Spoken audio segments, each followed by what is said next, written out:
Are you ready to give up your freedom for convenience? Because you may have already started. Across the world, people are volunteering to be implanted with microchips. A simple wave of the hand, and you've paid for your groceries, unlocked your front door, checked into the office. No card, no phone, just your body. It sounds like science fiction until you realize it's already happening, right now. But here's the part they don't talk about.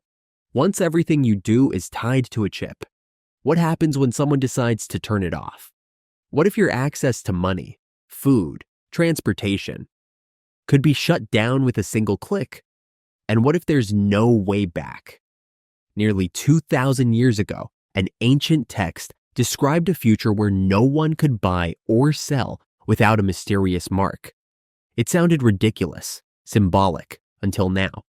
Because the technology is here, the infrastructure is built, and the only thing missing is your compliance. So maybe this isn't just about new tech. Maybe it's about control. Maybe it's the beginning of the end. You were told it was about freedom, that technology would empower you, that it would simplify your life. But what if it's doing the opposite? What if it's building a digital prison, one update at a time? It started with phones, then smart speakers, cameras on every corner. Now it's inside your car, your appliances, your body. In Sweden, thousands of people are already implanted with microchips that let them pay for coffee, access buildings, even board trains. Companies call it convenient, but convenience has a cost. Because every scan, every tap, every transaction is being recorded. And once something's recorded, it can be restricted. The same chip that grants you access today could deny it tomorrow. All it takes is one change in policy, one system update, one emergency. Meanwhile, tech giants and governments are working together on digital ID systems, facial recognition, and behavioral prediction. You don't need to be a criminal anymore, just non-compliant. And if you think it stops at your hand, think again. Elon Musk's Neuralink has already implanted chips into human brains. DARPA and BlackRock Neurotech are working on military-grade neural interfaces. Interfaces that can read thoughts, override movement, control emotion. The line between man and machine is disappearing and fast. But the real question isn't what the chip can do. It's what it's meant to do. Because when a system knows where you go, what you spend, and even what you think, is it still yours? Or are you just renting your identity from the ones who built the system? These aren't just hypotheticals. They're becoming reality, faster than most people realize. And the strangest part, this exact scenario was predicted. Nearly 2,000 years ago. Not by a scientist, not by a world leader, but by a man exiled to an island, writing visions of a future that looked like madness. Until now, he was known only as John, banished to the island of Patmos, cut off from society. But what he wrote became one of the most mysterious and controversial texts in human history. A final book, a prophecy, a warning. The Book of Revelation. In it, John describes a future where the world falls under the control of a single power. A system so vast, so absolute, that it governs not just nations, but the very ability to survive. At the center of it all is something he calls the mark. Without it, people can't buy, can't sell, can't participate in society at all. Those who accept it belong to the system. Those who refuse are cast out, and maybe worse. For centuries, scholars debated what it meant. Was it allegory, a spiritual warning, or something literal, a mark on the hand, or the forehead, that separates the obedient from the defiant? That sounded impossible until now, because suddenly the infrastructure for this kind of control already exists. Implantable chips in the hand, facial ID for payment, biometric scans tied to digital wallets, and a global push toward a cashless, trackable society. John didn't use the word technology, but if you strip away the symbolism, what's left feels disturbingly familiar. A world where access depends on compliance, where dissent has a cost, and where the lines between morality and obedience start to blur. Maybe it was all just metaphor, or maybe it was a map. So how does it all come together? You've got implantable chips in the hand, biometric scans of the face, voice recognition, retina mapping, digital IDs, and central banks around the world rolling out programmable digital currencies.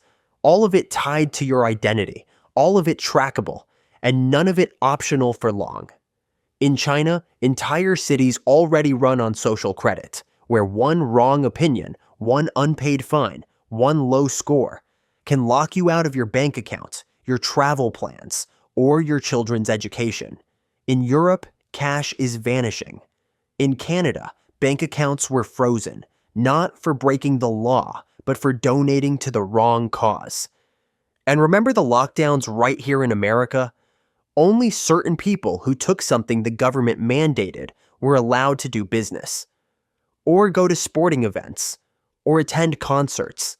For the first time in modern history, access to public life was restricted, not based on crime or citizenship, but on compliance. So ask yourself, how far are we from a world where your ability to function in society depends on what you believe? And how quietly you behave? That's not just a conspiracy theory. That's a system being built, in plain sight.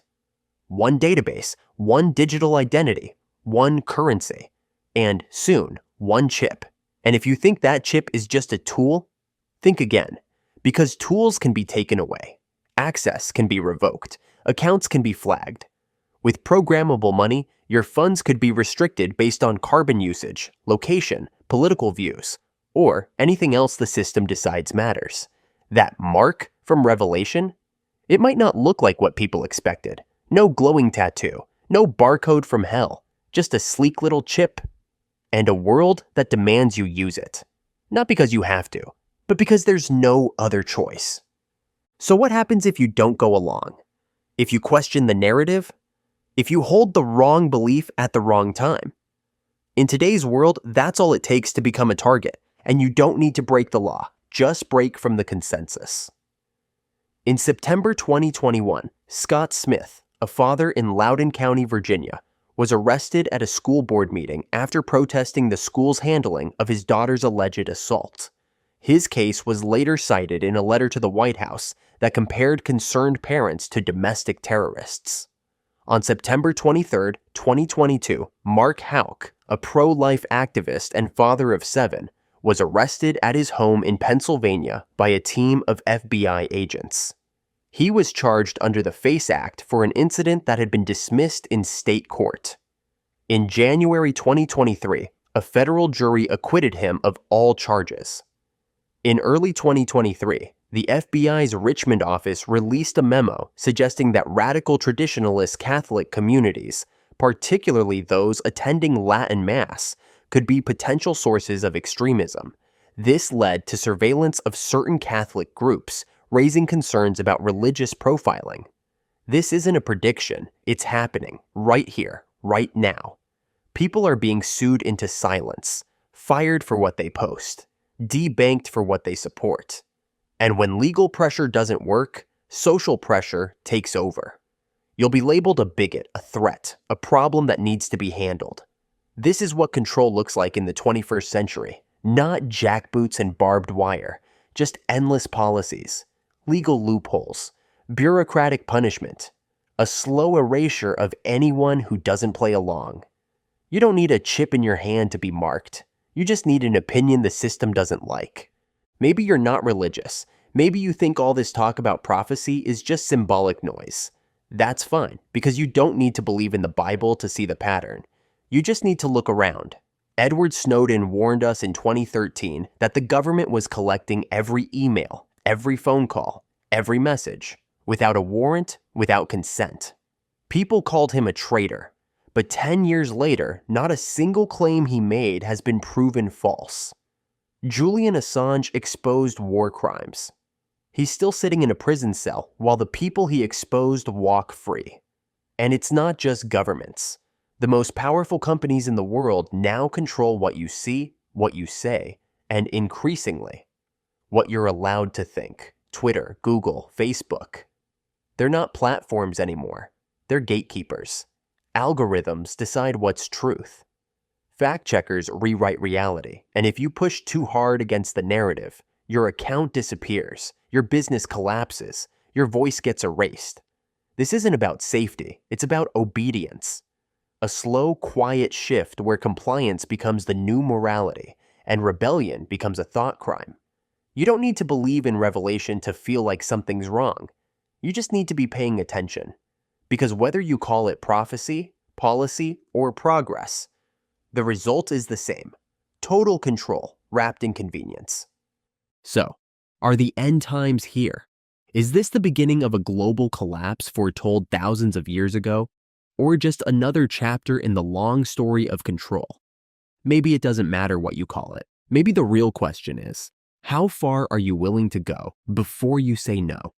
Because whether it's a chip, a policy, or a social score, once the system decides who's allowed to buy, to work, to speak, the rest is just details. Maybe the final war isn't between nations. Maybe it's between freedom and convenience. And the battlefield isn't out there. It's under your skin.